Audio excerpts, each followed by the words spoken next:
Wherever you go, whatever you do, throw a little at it. Omax, Vest and Briefs.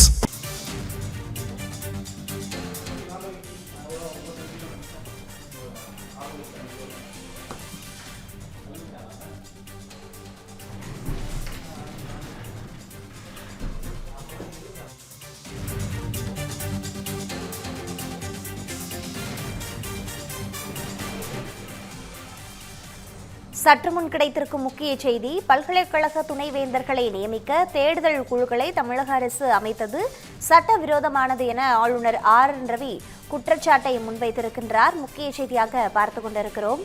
பல்கலைக்கழக துணைவேந்தர்களை நியமிக்க தேடுதல் குழுக்களை தமிழக அரசு அமைத்திருப்பது சட்டவிரோதமானது என ஆளுநர் RN ரவி குற்றச்சாட்டை முன்வைத்திருக்கின்றார்.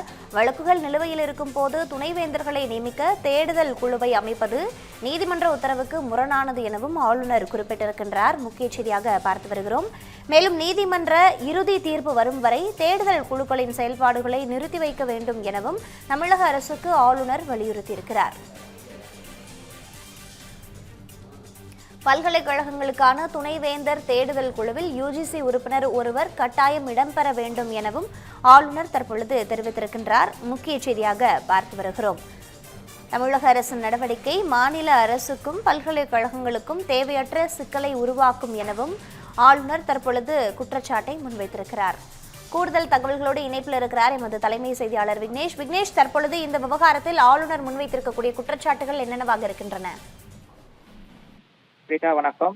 தமிழகத்தில் இருக்கக்கூடிய பாரதியார் பல்கலைக்கழகம், பாரதிதாசன் பல்கலைக்கழகம் மற்றும் பெரியார் பல்கலைக்கழகம் உள்ளிட்ட சில பல்கலைக்கழகங்களுக்கு துணைவேந்தர் பதவிக்கு நியமனம் செய்வதற்கான சர்ச் கமிட்டி என்று அழைக்கப்படக்கூடிய அந்த தேடுதல் குழுவை தமிழக அரசு அமைத்திருக்கிறது.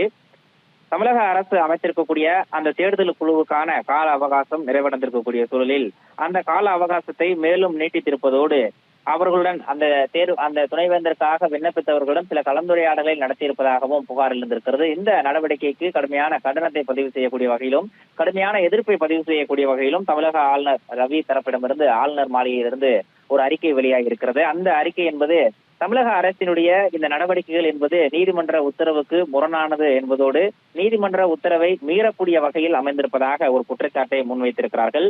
பல்கலைக்கழகங்கள் மற்றும் கல்லூரிகளில் ஆசிரியர்கள் மற்றும் பிற கல்வி பணியாளர்கள் நியமனம் மற்றும் உயர்கல்வி தர நிலைகளை பேணுவதற்காக UGC சில வழிமுறைகளை வகுத்திருப்பதாகவும் அந்த வழிமுறைகளின் அடிப்படையில் இந்த துணைவேந்தர் தேர்வு நியமன குழுவை பொறுத்தவரையில் அந்த தேடுதல் குழுவை பொறுத்தவரையில் UGC சார்பாக ஒரு உறுப்பினர் நிச்சயம் இடம்பெற வேண்டும் என்ற ஒரு வலியுறுத்தலை தொடர்ந்து ஆளுநர் ரவி வலியுறுத்தி கொண்டிருக்கிறார். ஆனால் தமிழக அரசை பொறுத்தவரையில் ஆளுநர் ரவியுடைய அந்த வலியுறுத்தலுக்கு எதிராக UGC நியமன அந்த உறுப்பினர்கள் இல்லாத வகையிலேயே இந்த தேடுதல் குழுவை தொடர்ந்து அமைத்துக் கொண்டிருக்கிறது. இது முறை தொடர்ந்து பல முறை இது தொடர்பான நடவடிக்கைகளை திரும்ப பெறுமாறு ஆளுநர் ரவி வலியுறுத்தி இருக்கிறார். ஆனால் தற்போதும் கூட இந்த பாரதியார், பெரியார், பாரதிதாசன் உள்ளிட்ட 3 மாநில பல்கலைக்கழகங்களில் துணைவேந்தர் நியமனம் தொடர்பாக UGC விதிமுறைகளுக்கு எதிராகவும் உச்சநீதிமன்ற உத்தரவுக்கு மாறாகவும் தமிழக அரசு தொடர்ந்து செயல்பட்டுக் கொண்டிருப்பதாக ஒரு குற்றச்சாட்டை ஆளுநர் மாளிகை வைத்திருக்கிறது. குறிப்பாக ஆளுநர் மாளிகை தற்போது வெளியிட்டிருக்கக்கூடிய அந்த அறிக்கையில் பல்வேறு காரணங்களை சுட்டிக்காட்டியிருக்கிறது.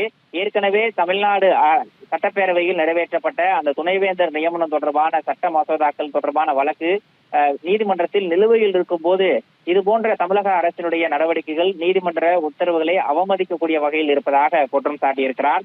பல்கலைக்கழகங்கள் தமிழகத்தில் இருக்கக்கூடிய மாநில பல்கலைக்கழகங்களை பொறுத்தவரையில் ஆளுநரே வேந்தராக செயல்படுவதாகவும் இதுவரை தேடல் குழு மூலமாக தமிழக அரசு பரிந்துரைத்த பெயர்களில் இருந்து துணைவேந்தர்களை ஆளுநர் ரவி அவர்களே தேர்வு செய்திருப்பதாகவும் ஆளுநர் மாளிகை விளக்கம் அளித்திருக்கிறது. பல்கலைக்கழகங்களுக்கான துணைவேந்தர் தேடுதல் குழுவில் UGC உறுப்பினர் ஒருவர் கட்டாயம் இடம்பெற வேண்டும் எனவும் தற்போது அதற்கு எதிராக தமிழக அரசு மேற்கொண்டிருக்கக்கூடிய இந்த நடவடிக்கைகள் மாநில அரசுக்கும் பல்கலைக்கழகங்களுக்கும் இடையில் தேவையற்ற சிக்கலை உருவாக்கும் என்பதால் நீதிமன்றத்தில் நிலுவையில் இருக்கக்கூடிய வழக்குகள் இறுதி தீர்ப்பு வரும் வரை துணைவேந்தர் நியமனம் தொடர்பான செயல்பாடுகளையும் நடவடிக்கைகளையும் நிறுத்தி வைக்க வேண்டும் எனவும் ஆளுநர் ரவி வலியுறுத்தியிருப்பதாக ஆளுநர் மாளிகையிலிருந்து வெளியிடப்பட்டிருக்கக்கூடிய அந்த செய்திக்குறிப்பில் குறிப்பிடப்பட்டிருக்கிறது.